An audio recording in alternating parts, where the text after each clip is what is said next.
할렐루야, 할렐루야, 할렐루야. 오늘 2023년도 추수감사주일로 하나님께 영광 돌리는 날입니다. 우리는 지금 다윗에 대해서 시리즈로 살펴보고 있는데, 오늘 본문은 다윗이 하나님께 감사하는 내용 중에서 말씀을 보겠습니다. 오늘 본문에 보면 이 다윗이라는 사람이 유대 땅에서 이렇게 사는데, 이 유대에서 사울왕이 자기를 죽이려고 하는 거예요. 그러니까 뭐 이리 피하고 저리 피하면서 지금 들의 야생처럼, 또 들쥐처럼 그렇게 동굴이나 또 뭐 이런 곳에 숨어서 지내는 이런 상황 속에 있는데, 가만히 생각해 보니까 유대 땅에 있다가는 결국 사울왕에게 죽게 생긴 거예요. 그럼 살기 위해서는 어떻게 해야 될까? 이렇게 고민을 많이 했겠죠. 그 살기 위해서는 그러면 이 이스라엘 나라, 유대 나라가 아닌 이방 나라 블레셋 땅으로 도망가 사는 게 살 길이다, 이렇게 결론을 내린 거예요. 그래서 정말 하나님을 섬기고 하나님이 임재해서 그 하나님만 섬기고 살아야 할 이 사람이 이제는 이방의 블레셋, 하나님도 섬기지 않고 예배당도 없는 그는 블레셋의 가드라는 땅으로 도망을 가버렸어요.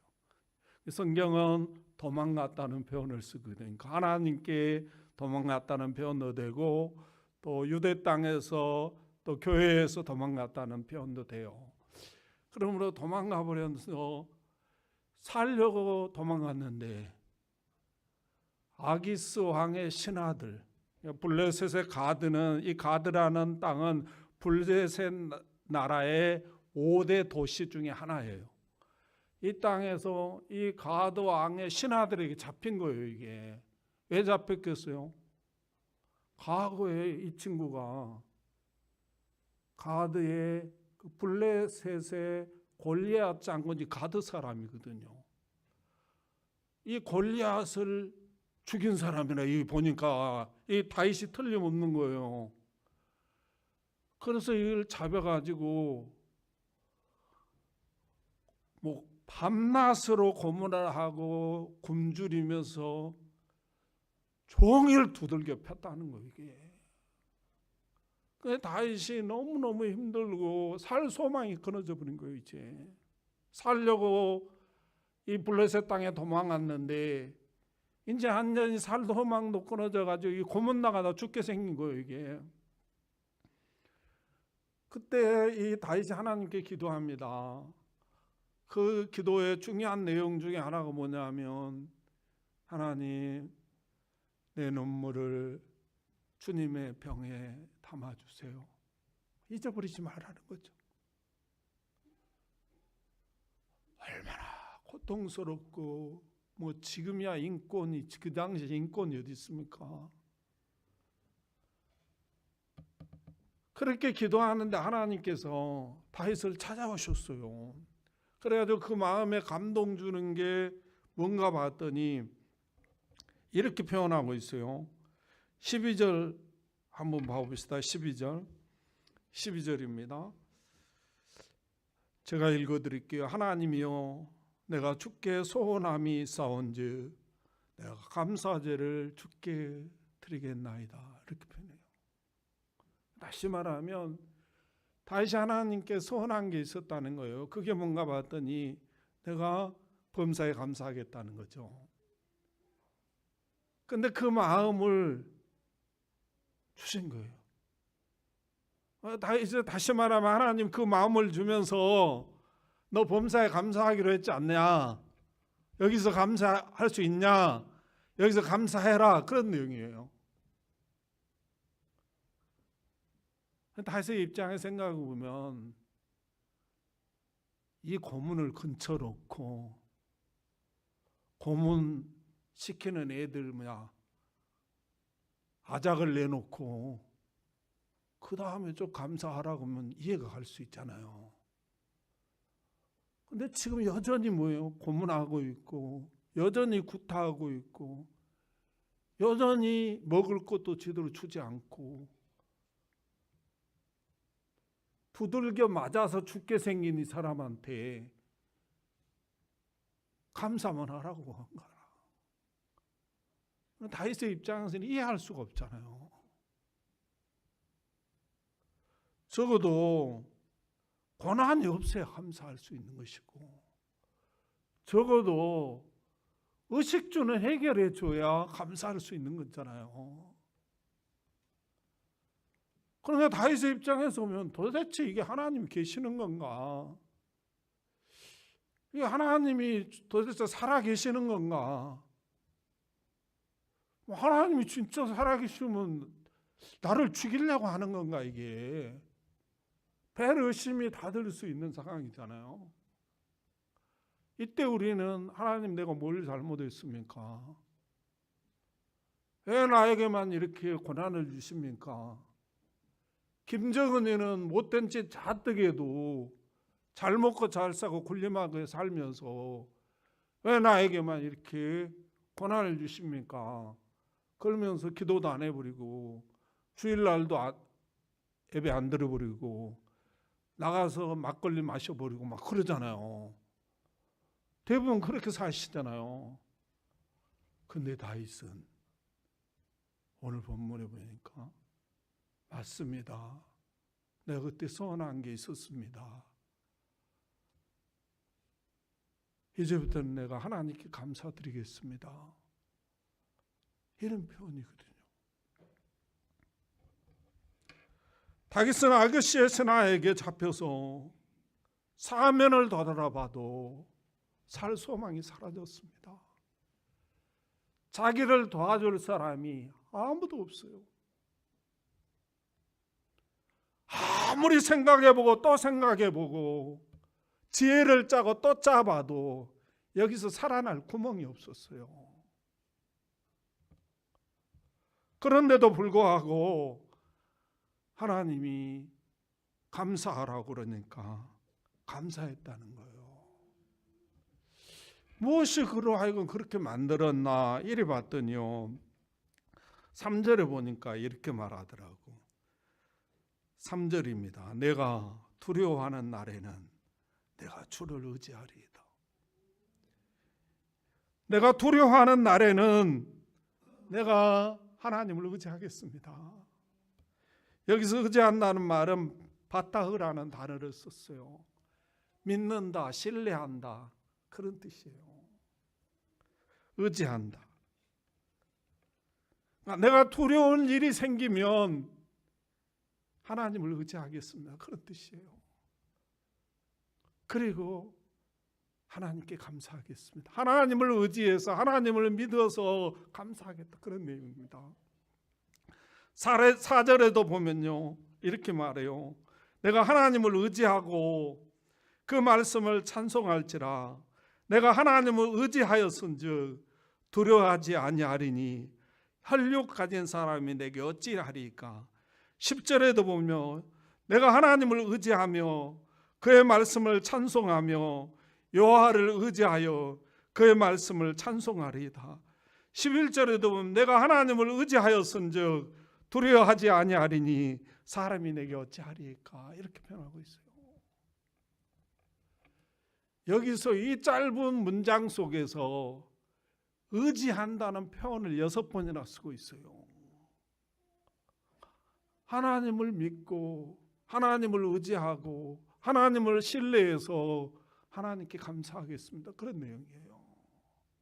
그러므로 사랑하는 성도는 진정한 감사는 어디서 나오냐면 하나님이 믿어질 때, 하나님이 의지가 될 때, 하나님이 신뢰할 수 있을 때 감사가 나오는 거예요. 그렇지 않냐면요, 환난이 오고 폭풍이 오면요 불평하고 원망하게 돼 있어요.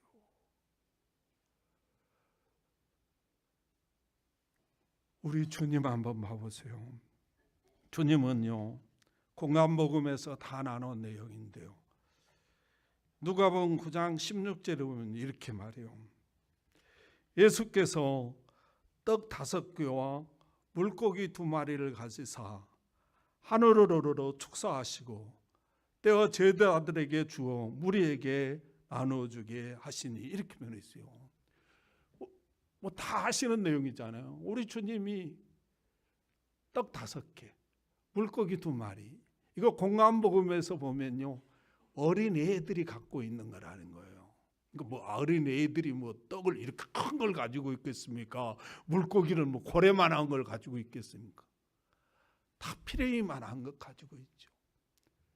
근데 이 사람이 장정만 5천 명이라는 거예요. 그러니까 이스라엘은 장정만 남자만 5천 명이라는 거예요. 남자 장정. 어린애 부녀자들까지 하면 한 2만 명 된다는 거예요. 보통 이제 신학자들이 추산하기를 한 2만 명 정도 될 거다.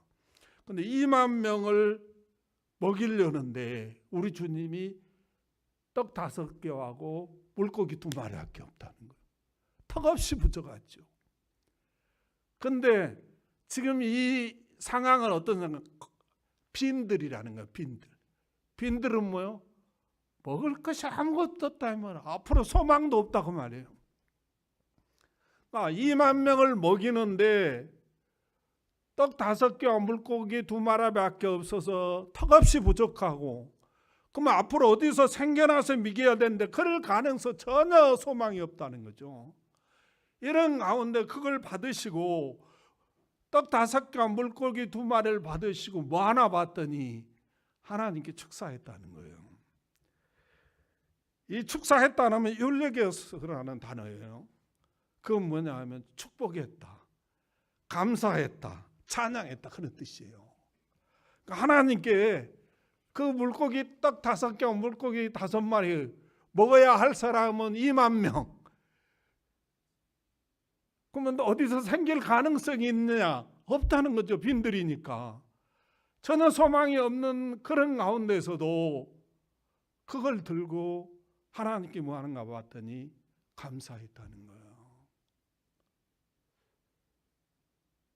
따라서 미쳤구마. 시작.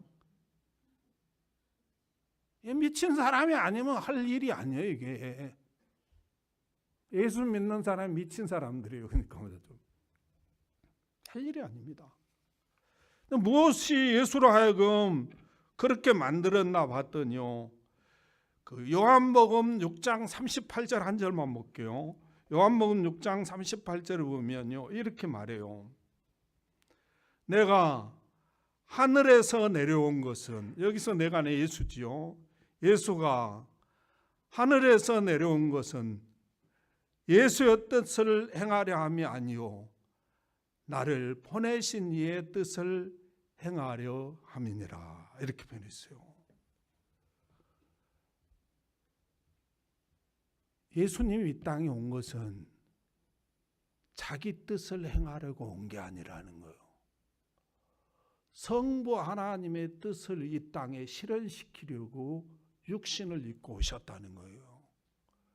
그러면 성부 하나님이 계신 거예요, 안 계신 거예요? 계시다는 거지. 이분을 믿고 이분을 의지해서 뭐 했다? 감사했다고 말해요. 할렐루야. 저와 여러분의 믿음이 되시기를 주님의 이름으로 축복합니다. 그런데 우리 주님이 눈을 하이탈로 이렇게 닦고 보니까 떡고물 주면 감사하고 뺏어가면 불평하고 원망하고 하나님 의심하고 살더라는 거예요. 그런데 이 다윗을 보니까 완전히 소망이 사라지고 지금도 고난이 그치지 않고 구타가 그치지 않고 고문이 그치지 않고 의식주는 말할 것도 없고 이런 상황 속에서도 하나님이 감사하라 하니까 감사하더라는 거예요. 이럴 때 우리는 뭐라고 그런다고? 미쳤구만 그런다고. 미쳤어 완전.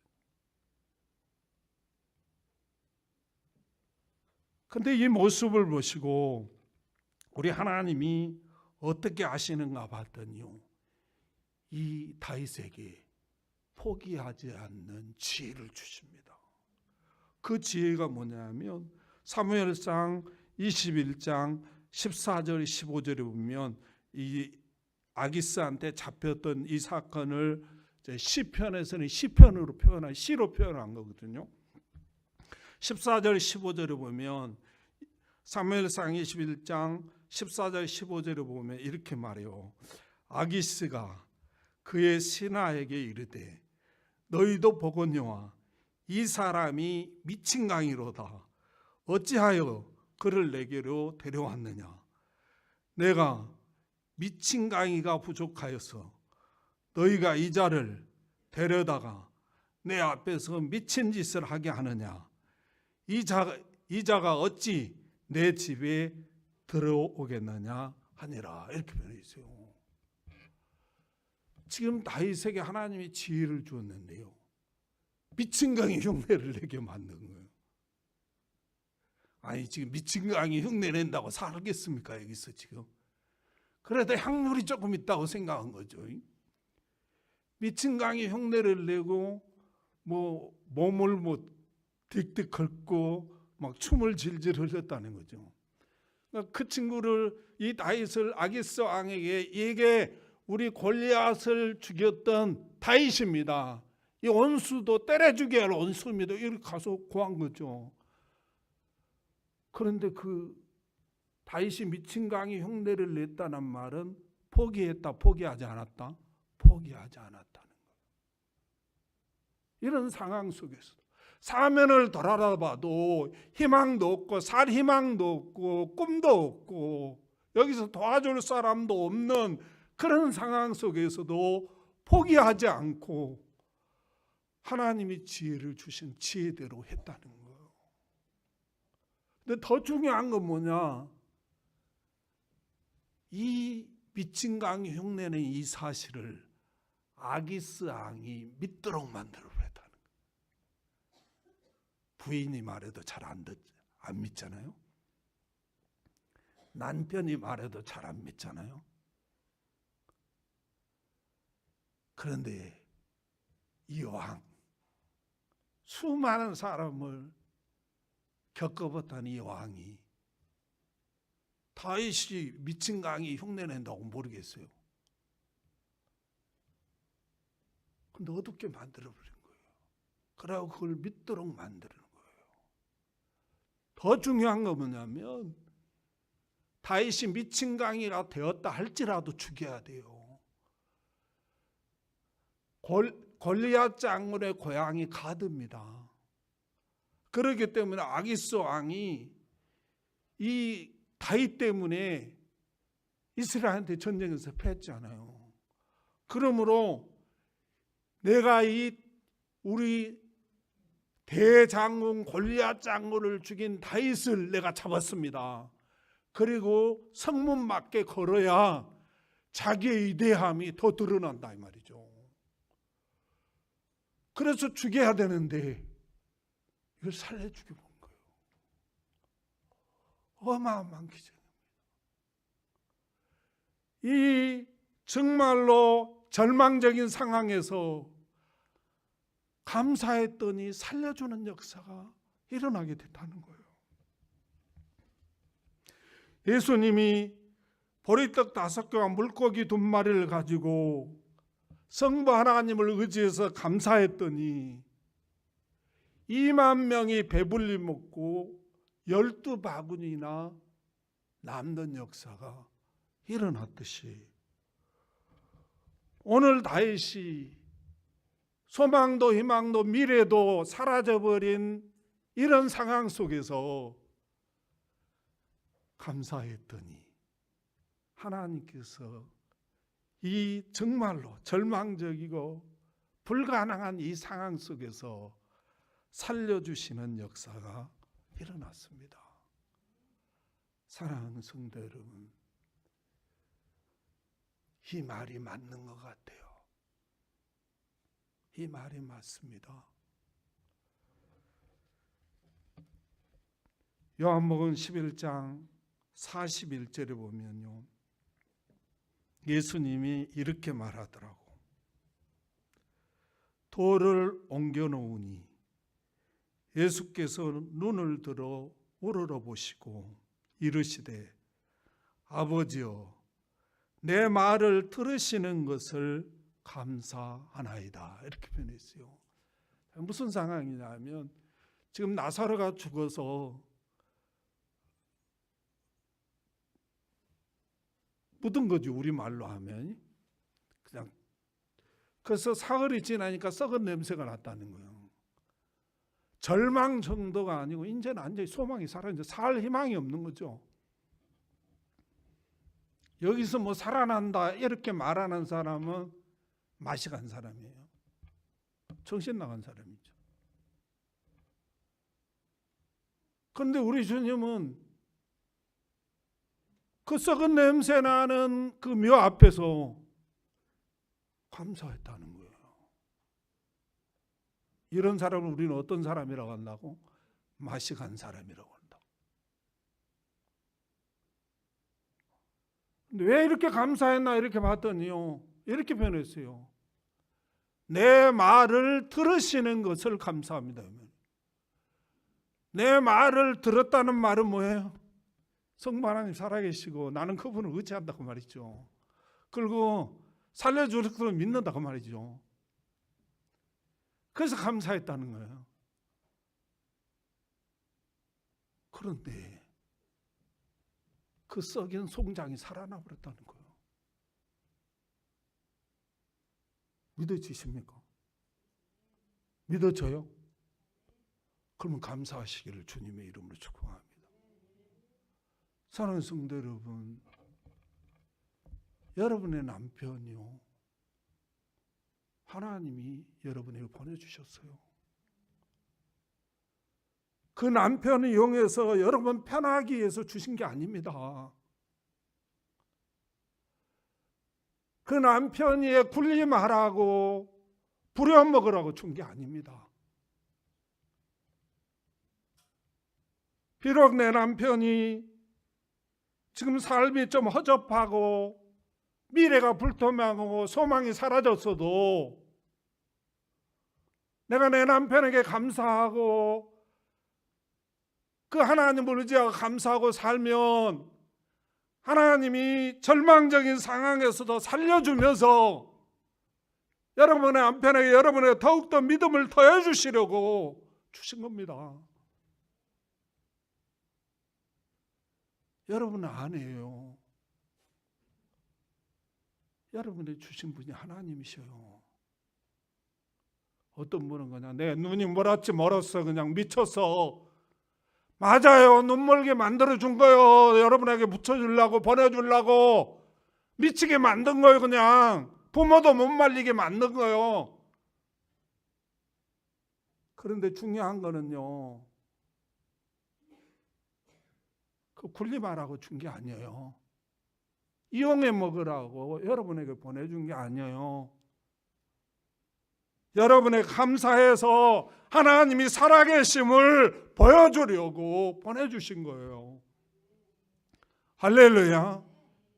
그런데 우리 솔직하게 이야기해요. 여러분 남편, 여러분 아내, 여러분의 부모, 여러분의 자식, 이분들 같이 여러분에게 잘해주는 사람이 어디 있습니까?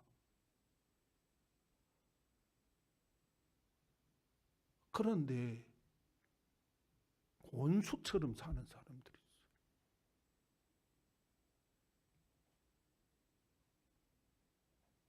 우리 예수님은요, 능력이 없는 분이 아니에요. 그분은 창조주 하나님이십니다. 그럼에도 불구하고 자기 능력으로 군림하지 않고 이 땅에 와서는 적어도 철두철미하게 감사했는데 왜 감사했느냐? 성부 하나님이 살아계시고 그분이 존재하고 그분을 의지해서 감사했다는 거예요. 그랬더니 불가능한 죽어서 썩은 냄새가 나는 나사로도 살려주시고 보리떡 5개와 물고기 2마리로 2만 명의 군중을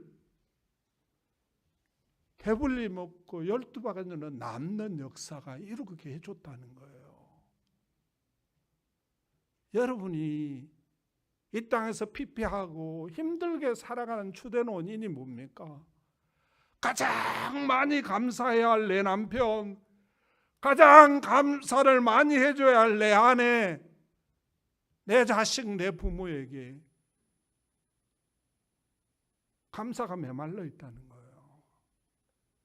여러분의 남편에게 나는 이 땅에서 당신 만난 걸 최고로 감사하다. 그러면요, 이 남자 정신 못 차립니다.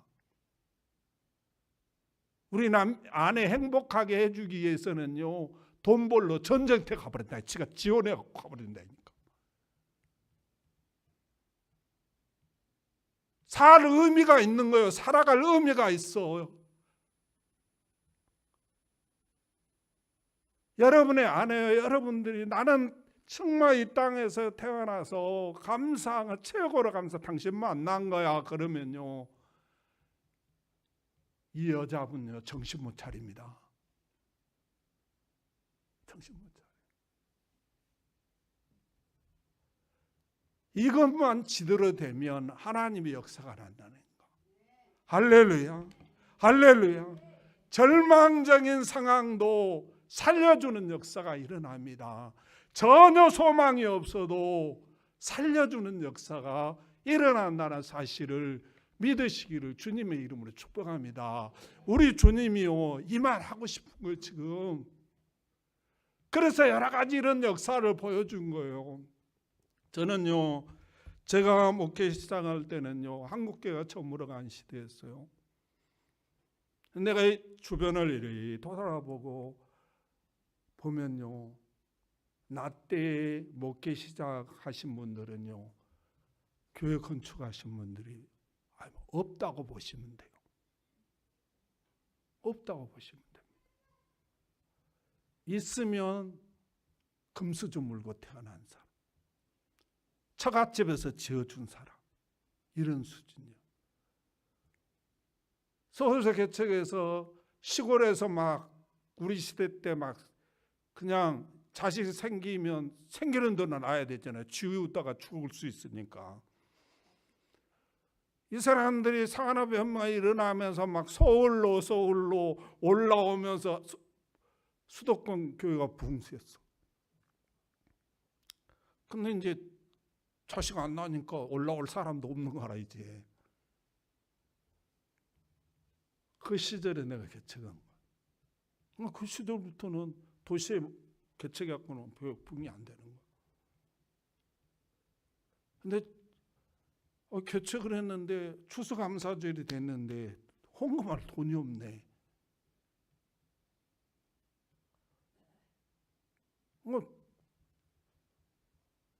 만 원, 그때는 만 원도 괜찮았잖아요. 5만 원. 추수감사는 좀 감사를 많이 해야 되는데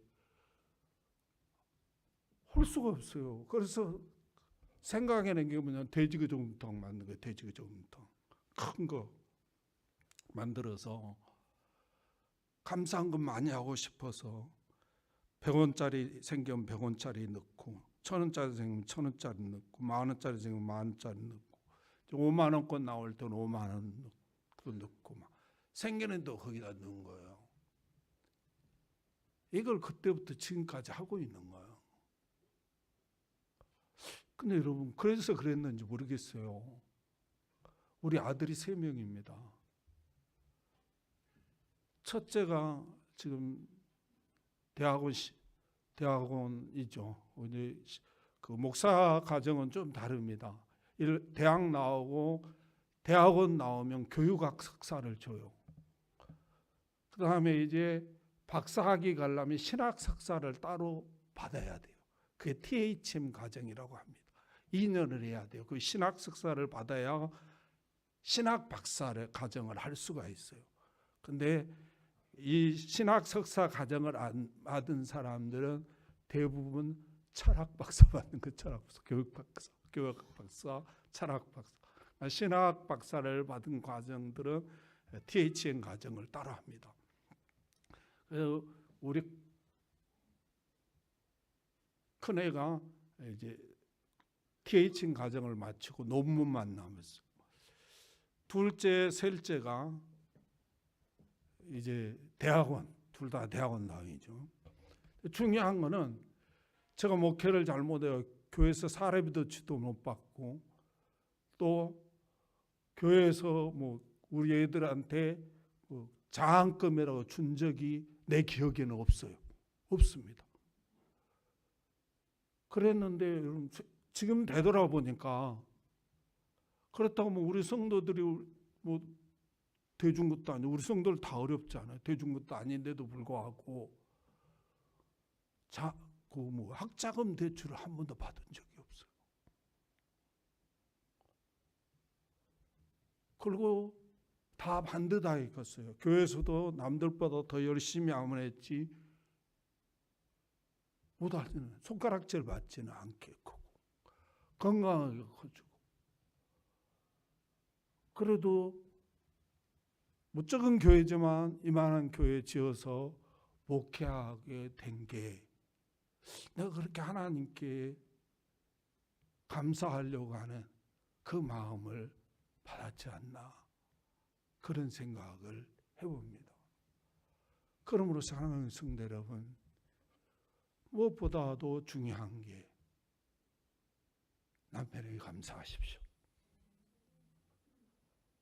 어느 남자가 여러분에게 그렇게 해줍니까? 월급 타면 그냥 자기는 보지도 못하고 아내가 통장 관려. 어느 아내가 여러분에게 그렇게 해줍니까? 어느 부모가 값없이 여러분들에게 베풀어 줍니까? 이분들에게 감사하십시오. 즐거워서 즐거워하는 것이 아니라 즐겁게 살기 위해서 즐거워해야 된다는 말이 있습니다. 섬에 감사하려면 이 생뚱맞아가지고 안 나오려고 그래요. 감사도 안 나오는데 가식 같고 애식 같고. 그런데요, 감사를 하다 보면 감사가 되어집니다. 할렐루야. 그러므로 될 수 있으면 하루에도 나는 당신 만난 것 감사하고 너는 내 아들로 태어난 것 감사하고 딸로 태어난 것 감사하고 부모님께는 나를 낳아준 것 감사합니다 라고 입버릇처럼 하면 시어머니 노릇 안 합니다. 근데 그게 무슨 돈이 대단하게 들어간 거냐? 아니요. 자존심만 내려놓으면 되는 거예요.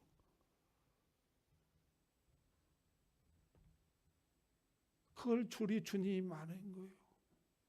송장 앞에서 감사하면 이 생뚱맞은 소리 나는 거죠. 이 정신병자 같단 말이죠. 그래서 안 한다는 거예요. 그런데 성부 하나님을 의지하고 믿고 감사했더니 죽은 송장이 살아났다네. 이 역사가 여러분의 삶에 찬란하게 있기를 주님의 이름으로 축복합니다. 기도하겠습니다. 하나님 감사합니다. 오늘도 우리에게 귀한 말씀을 주시고 오늘도 우리에게 귀한 은혜를 주시고 오늘도 우리에게 귀한 축복의 말씀으로 함께해 주신 하나님 은혜와 사랑을 감사합니다. 하나님 오늘도 말씀을 받고 보니 내가 뭐가 문제니 해도 감사하지 못한 것이 문제인 것을 하나님 발견했습니다. 하나님 용서하시고 이제는 감사하며 살아가겠사오니 오늘 달의 세계에 베풀어 주신 그 놀라운 역사, 그 놀라운 기적을 나에게도 베풀어 주셔서 하나님이 살아계시고 역사하시고 일하고 계시는 모습을 찬란하게 볼 수 있도록 축복하여 주시옵소서. 예수님의 이름으로 감사하며 기도하옵나이다. 아멘.